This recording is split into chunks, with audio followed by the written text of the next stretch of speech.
Masih semangat? Alhamdulillah di pagi hari ini kita mendapatkan kesempatan untuk berziarah sekitar Masjid Nabawi, sekitar kota Madinatul Munawwarah, mengunjungi tempat-tempat bersejarah peninggalan Rasulullah SAW. Yang pertama yang akan kita lewati Masjid Sayyidina Bilal bin Rabah. Yang kedua kita akan singgah di Masjid Quba. Yang ketiga kita akan singgah di kebun kurma. Yang keempat kita juga akan singgah di Jabal Uhud. Setelah itu kita akan melewati yang namanya Masjid Qiblatain. Dan yang kelima kita akan juga melewati Masjid Khandaq. Setelah itu kita akan pulang lagi ke hotel. Untuk itu berbuat Allah SWT sebelum perjalanan kita melangkah lebih jauh meninggalkan hotel kita, mari kita bersama-sama berdoa minta bertaubat Allah SWT agar ziarah kita ini diberi keselamatan dan kelancaran oleh Allah SWT. Mari bersama-sama. Bismillahirrahmanirrahim. Bismillahirrahmanirrahim. Tawakkaltu 'ala Allah. La haula wa la quwwata illa billah bil aliyil azim. Bismillah. Allahu akbar. Allahu akbar. Allahu akbar. Subhanalladzi sahhara lana hadza wa ma kunna lahu muqrinin wa inna ila rabbina lamunqalibun. Allahumma inna nas'aluka fi safarina hadza al-birra wa taqwa wa minal amali ma tarda.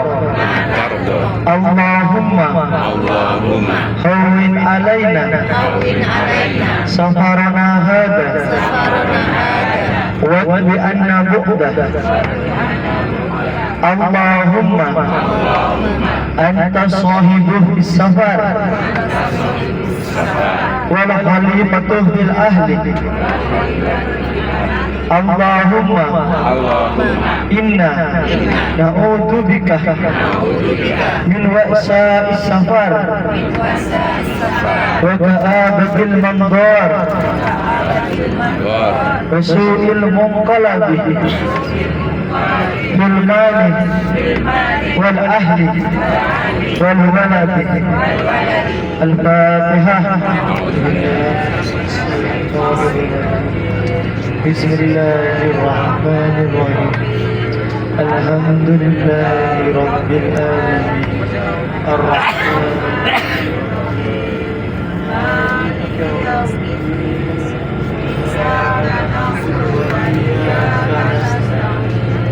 ihdinas siratal mustaqim siratal ladzina an'amta 'alaihim ghairil maghdubi 'alaihim waladdallin.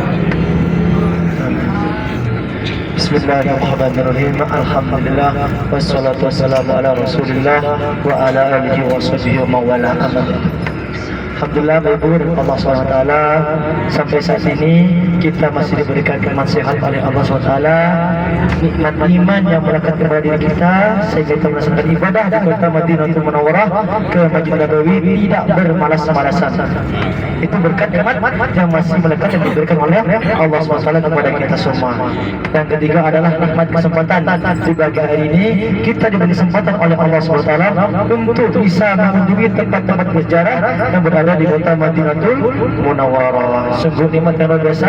Di pagi hari ini kita diberi cahaya yang cerah dan menyehatkan tubuh kita. Dan pada salam mari kita haturkan berjunjungan Nabi besar Muhammad sallallahu alaihi wasallam. Dengan mengucapkan Allahumma sholli ala sayyidina Muhammad wa ala ali sayyidina Muhammad. Alhamdulillah juga Bapak kita sudah berziarah ke makamnya Rasulullah sallallahu alaihi wasallam dan juga alhamdulillah subuh tadi tadi Bapak dan Ibu sudah memasuki yang namanya Raudhah. Yang disebutkan langsung oleh Rasulullah, "Ma baina baiti wa minbari raudhatun min riyadil jannah." Antara rumahku dan mimbarku adalah bagian dari taman-taman surga. Insyaallah Rasulullah yang mengatakan bahwa itu adalah bagian dari taman-taman surga. Insyaallah kalau Bapak Ibu berdoa di dalamnya, insyaallah doa Ibu akan dijawab oleh Allah Subhanahu wa taala. Amin Allahumma amin. Semoga yang baru juga doa di dalamnya, semoga doanya diterima oleh Allah Subhanahu wa taala. Semoga sholat yang baru Ibu laksanakan, semoga sholatnya diterima oleh Allah Subhanahu wa taala. Kita paham. Dan jangan lupa Ibu, mumpung kita berada di Madinah, berbanyaklah untuk berselawat kepada Rasulullah sallallahu alaihi wasallam. Mumpung kita dekat dengan Rasulullah, dan berbanyaklah untuk berziarah kepadanya Rasulullah sallallahu alaihi wasallam. Meskipun kita tidak mendekat kepada Rasulullah, ketika kita masuk Masjid Nabawi, kita mengucapkan salam kepada Rasulullah SAW. Dia mengucapkan Assalamualaikum ya Rasulullah, Assalamualaikum ya Habiballah, Assalamualaikum ya Nabiullah, Assalamualaikum ayuhan Nabiyyu warahmatullahi wabarakatuh. Meskipun tidak hafal semuanya, cukup Assalamualaikum ya Rasulullah, cukup itu aja. Nah, di depan kita Ibu, ini sebelah kiri ini Masjid Sayyidina Utsman bin Affan. Nah, nih Sayyidina Utsman bin Affan. Nah, ini di mana ketika Sayyidina Utsman bin Affan menjadi khalifah yang ketiga, ketika menjadi imam melaksanakan sholat Idul Fitri dan Idul Adha, itu tempatnya di sini Ibu. Maka dibangunlah masjid ini untuk mengenang peristiwa ketika Sayyidina Utsman bin Affan menjadi imam sholat Idul Fitri dan juga Idul Adha. Ini masjidnya sangat jauh dari Masjid Nabawi lumayan karena di samping jalan ini.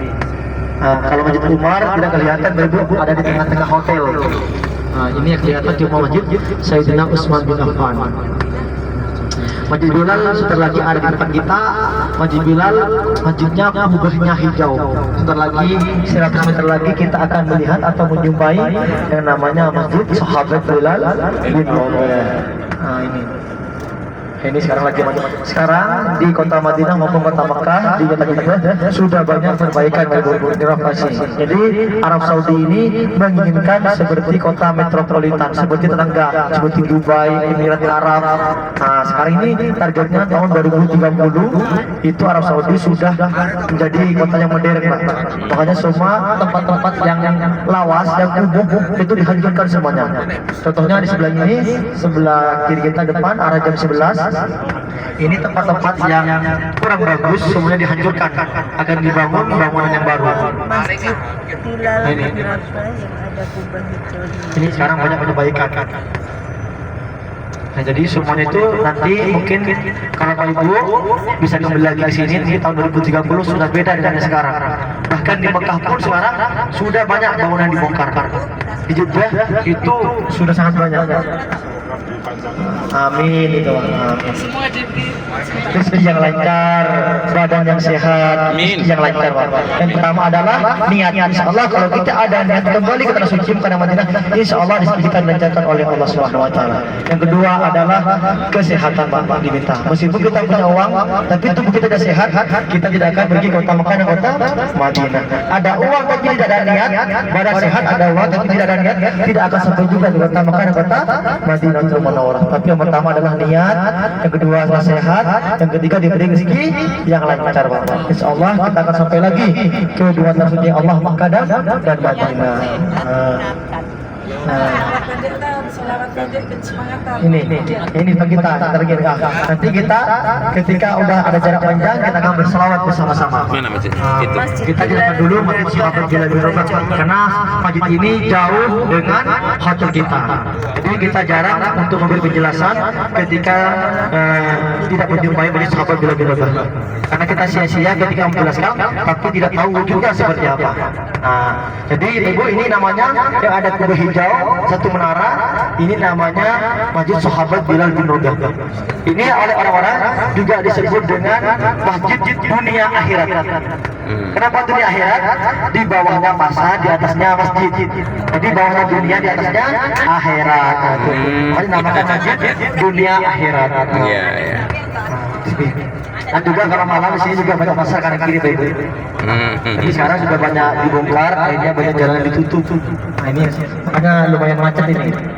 Nah ini. Nah, jadi ini namanya masjid dunia akhirat. Bawahnya pasar, atasnya masjid. Nah, itu orang-orang itu menemukan dunia akhirat. Ya karena di bawahnya pasar, Pak, tempat kita belanja. Atasnya tempat kita beribadah. Nah, itu. Makanya dinamakan dunia akhirat. Itu. Nah, jadi Pak Ibu, kenapa dibangun masjid yang namanya Masjid Sahabat Bilal bin Rabah? Siapakah Sahabat Bilal bin Rabah? Kenapa dibuatkan masjid terus dikasih nama Bilal bin Rabah? Jadi sahabat Bilal bin Rabah ini adalah yang awalnya adalah budaknya pemuka orang kafir Quraisy namanya Umayyah bin Khalaf. Jadi awalnya seorang budak, seorang pembantu. Bantunya pemuka orang kafir Quraisy Mekah namanya Umayyah bin Khalaf. Dan ketika sahabat Bilal bin Rabah ini melihat bahwa Rasulullah ini kenapa sangat dibenci oleh orang-orang kafir Quraisy. Jadi sahabat Bilal bin Rabah bertanya-tanya, kenapa Muhammad ini sangat dibenci oleh orang kafir Quraisy? Ada apa dengan Muhammad? Setelah itu sahabat Bilal bin Rabah selalu mengintip atau mengikuti perjalanan Rasulullah. Ternyata setelah mengetahui bahwa Nabi Muhammad ini adalah seorang Rasul, seorang Nabi, manusia yang paling mulia, itu sahabat Bilal bin Rabah diam-diam mengunjungi rumahnya Rasulullah. Mengunjungi rumah Rasulullah, dan setelah itu berbaiat suci kepada Rasulullah SAW, beriman kepada Allah Subhanahu Wa Taala. Dan setelah itu sahabat Bilal bin Rabah masuk Islam. Nah, ketika Bilal bin Rabah masuk Islam, itu tuannya Umayyah bin Khalaf belum mengetahui pemuka orang kafir Quraisy.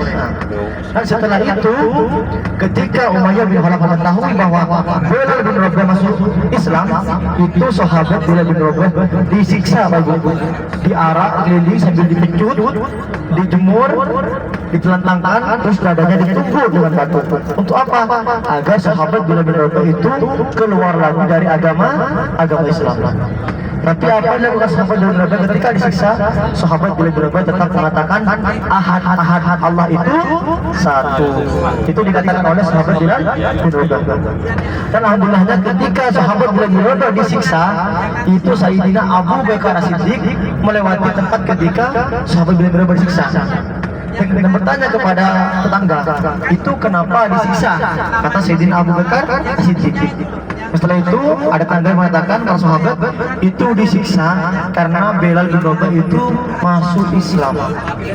Dan berarti hatinya Sayyidina Abu Bakar As-Siddiq terketuk, itu saudaraku disiksa.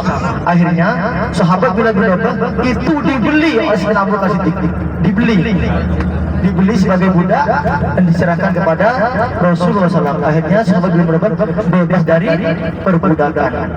Setelah itu setelah sholat hijrah dari kota Mekah ke kota Madinah, sahabat Bilal bin Rabah dibawa ke kota Madinah.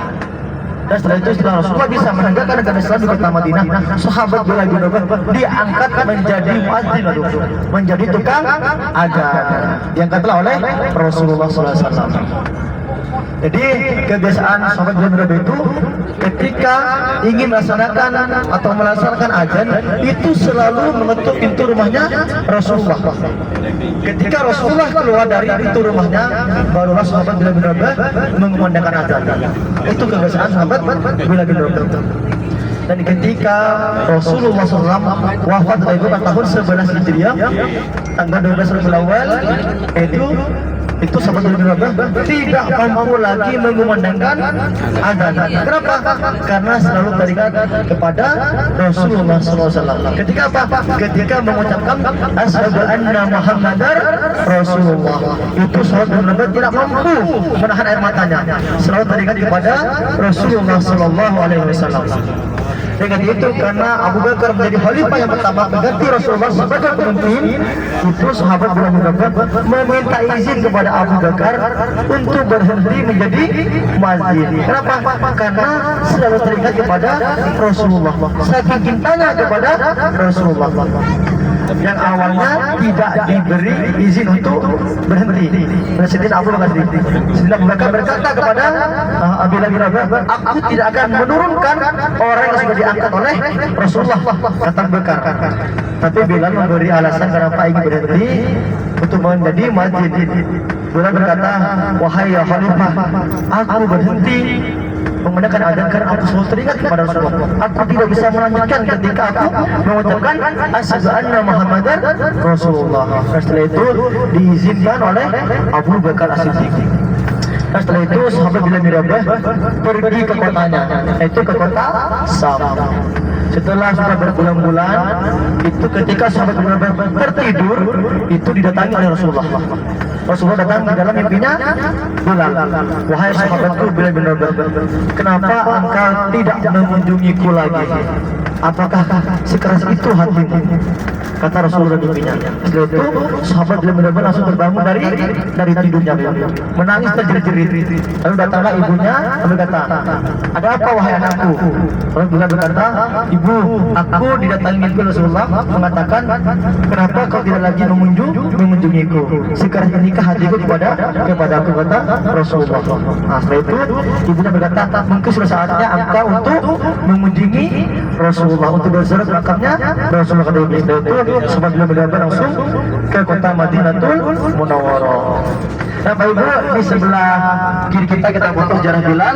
Ini namanya yang dinamakan Masjid Quba. Ini dinamakan Masjid Quba, masjid warna putih, nama mempunyai 4 menara. Ini namanya Masjid Quba, masjid yang pertama dibangun oleh Rasulullah SAW sejak hijrahnya dari kota Mekah ke kota Madinah. Jadi sampainya di kota Madinah dengan Quba ini, Rasulullah langsung membangun Masjid Quba ini. Karena kata Rasulullah, masjid ini sangat penting bagi agama Islam. Di masjid ini dibangun dengan dasar asas takwa dan dibangun sendiri oleh tangannya Rasulullah SAW. Jadi yang meletakkan batu pertama adalah Rasulullah. Karena memang yang sangat menginginkan bahwa masjid ini adalah Rasulullah. Nah, makanya masjid ini dibangun dengan dasar asas takwa. Yang mana yang mempunyai keutamaan man tatahhara fi baitihi summa ata masjid Quba fa shalla fi salatan kana lahu ka'ajri umrah. Barang siapa yang bersuci dari rumahnya, kalau baru dari hotel, lalu datang ke Masjid Quba ini melaksanakan sholat 2 rakaat maupun sholat wajib, akan mendapatkan pahala seperti pahala umrah. Seperti apa pahala umrah? Seperti bayi yang baru lahir, tidak mempunyai dosa. Dosa-dosa kita akan diampuni oleh Allah Subhanahu wa taala seperti bayi yang baru lahir. Dosa kita akan dihapus bersih kalau kita merasa sholat di Masjid Quba ini. Ini untuk keutamaan Masjid Quba. Jadi Bapak Ibu, karena kita di pagi hari, yang pertama laksanakan sholat tahiyatul masjid, jangan dulu-dulu. Yang kedua sholat duha. Nah, yang ketiga boleh hajat atau taubat. Jangan banyak-banyak ambil 2 rakaat.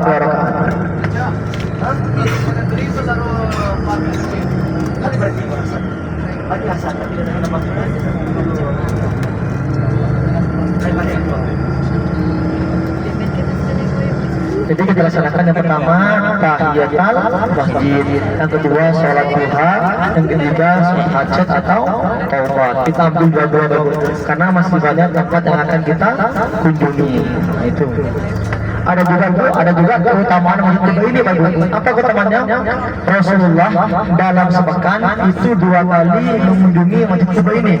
Rasulullah 2 kali mengunjungi Masjid Quba ini. Saking cintanya kepada Masjid Quba. Kadang Rasulullah itu naik unta, kadang Rasulullah berjalan kaki.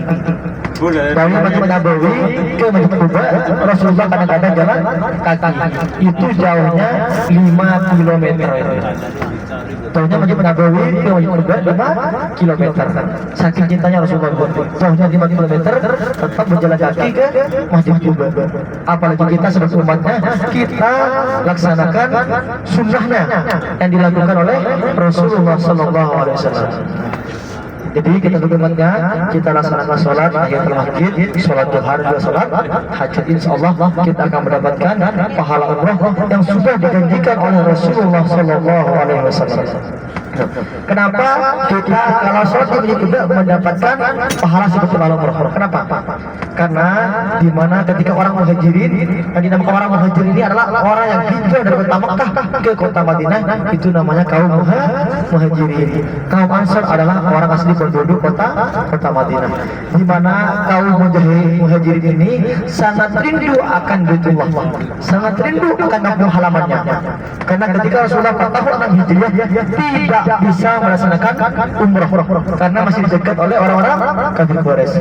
Yang pada waktu itu orang Muhajirin sama orang Ansar mengeluh kepada Rasulullah, ya Rasulullah, sungguh enaknya menjadi orang di Mekah, penduduk kota Mekah, setiap hari bisa melaksanakan tawaf, melaksanakan ibadah umrah di Baitullah. Sedangkan kami berada di kota Madinah sangat jauh untuk melaksanakan ibadah umrah dan tawaf di Baitullah. Bahkan kami sekarang ingin umrah, dilarang oleh orang-orang kafir Quraisy. Akhirnya Rasulullah berdoa kepada Allah Subhanahu, turunlah hadis tersebut, man tatahhara fi baitihi summa tamantuba fasallahu bisatan kana lahu ka'ajril umrah. Barang siapa bersuci dari rumahnya datang ke Masjid ini akan mendapatkan pahala seperti pahala umrah.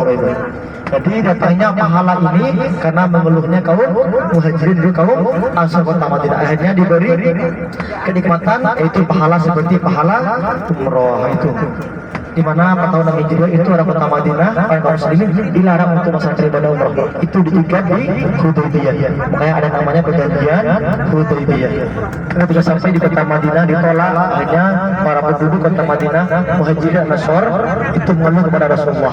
Akhirnya Rasulullah berdoa kepada Allah SWT agar apabila orang melakukan sholat sunnah dan taat maupun sebajik akan mendapatkan pahala seperti pahala umrah itu. Nah, inilah bentuk masjidnya. Sekarang dinamakan Masjid Quba. Ada pun keutamaan lain, yaitu satunya ketika Rasulullah membangun Masjid Quba ini, turunlah ayat itu, la masjidul sisa ala taqwa min awwal yawmin ahqqu an taquma fihi rijalun tuqratuhum walahum tibbul mutahhirin. Itu yang artinya, wahai Muhammad, masjid yang pertama dibangun itu lebih layak hari pertama kamu sholat di dalamnya, karena di dalamnya banyak orang yang bersuci dan membersihkan diri. Dan Allah SWT mencintai orang yang bersih dan juga suci. Jadi mudah-mudahan Bapak Ibu kita sholat di Masjid Quba ini, kita menjadi umatnya Nabi Muhammad yang sangat dicintai oleh Allah Subhanahu wa Ta'ala. Karena kita akan melaksanakan sholat di Masjid Quba, masjid yang pertama dibangun oleh Rasulullah Sallallahu Alaihi Wasallam. Ya. Jadi yang pertama kita turun, kita kumpul, kita foto bersama dulu. Kita takutnya pencar-pencar. Jadi kita turun di bis, kita foto dulu, kumpul. Setelah itu kita foto, kita boleh pisah lagi perempuan, akan dipisah jalannya. Makanya kita foto dulu. Karena kalau kita masuk dulu, nanti pencar-pencar, Pak. Ada yang foto sendiri, ada yang sibuk foto mandiri. Jadi usahakan kita dulu pertama, kita langsung foto bersama. Setelah itu lagi perempuan boleh pisah. Dan setelah nanti kita akan tentukan titik di mana kita akan ketemu kembali. Setelah ke dalam. Kita pokoknya ibu-ibu di dalam ketika masuk bareng, keluar harus bareng. Jadi usahakan 2 rakaat jangan banyak-banyak. Begitu juga dengan bapak, masuknya bareng, keluarnya harus bareng. Insya Allah saya akan menunggu di luar karena saya suka ikut di dalam. Takutnya ibu-ibu keluar, tidak ada yang menunggu di luar, Pak. Tapi 2 rakaat. 2 rakaat aja, jangan banyak-banyak. Perjalanan masih panjang. Nah, takutnya kepanasan di yang macam-macam kan gitu loh. Ya, jadi Tuhurnya nanti. ya, usahakan semuanya keluar bareng, masuk bareng, keluar bareng. Tidak boleh bisa-bisa. Insya Allah kalau kita masuk bareng, keluar bareng, yang pertama tidak 2 rakaat, tidak akan menjadi 4 rakaat, pasti 2 rakaat. Takutnya kalau masing-masing mau nambah. Nah, itu. Yang penting kita sudah melaksanakan sholat sunnah 2 rakaat di Masjid Quba.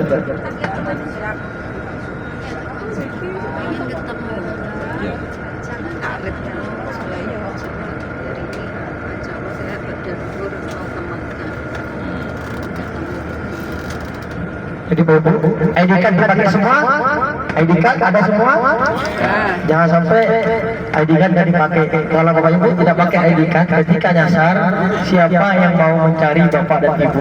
Ketika ada yang menemukan Bapak dan Ibu ketika nyasar, mau dibawa kemana? Tidak mungkin dibawa ke Solo. Tidak mungkin. Jadi usahakan ID card dipakai. Sal kalau ada dipakai. Tapi sal tidak terlalu butuh. Yang paling dibutuhkan adalah ID card. Tapi kalau ada semuanya dipakai. Nah itu. Karena ketika Bapak Ibu nyasar, itu orang yang menemukan Bapak Ibu pasti akan melihat kalung. Pasti yang dilihat kalung. Karena itu ada nomor tool leader yang bisa ditelepon atau dihubungi yang ada di kota Mekah maupun di kota Madinah. Intinya meskipun kita tidak mencari, orang akan menghubungi kita. Nah ini dicoba sekarang sudah banyak pembaruan inovasi. Ini tak mungkin kalau sudah selesai sudah bagus karena dikasih payung seperti di Masjid Nabawi sebelah kanan. Itu di sebelah kanan ada payung-payung semuanya Pak. Nah itu. Nah ini akan menjadi lebih bagus. Mungkin tahun depan udah akan selesai nih. Insyaallah datang sini lagi. Siap datang lagi Pak Ibu? Siap? Yang penting niat duluan. Ya, niat. Niat duluan. Kalau uang ada, tidak ada niat tidak akan sampai juga. Yang pertama niat. Siapa tahu nggak ada uang, nggak ada niat, ada yang kasih. Nah itu. Siapa tahu rezeki. Tidak terduga-duga. Bisa.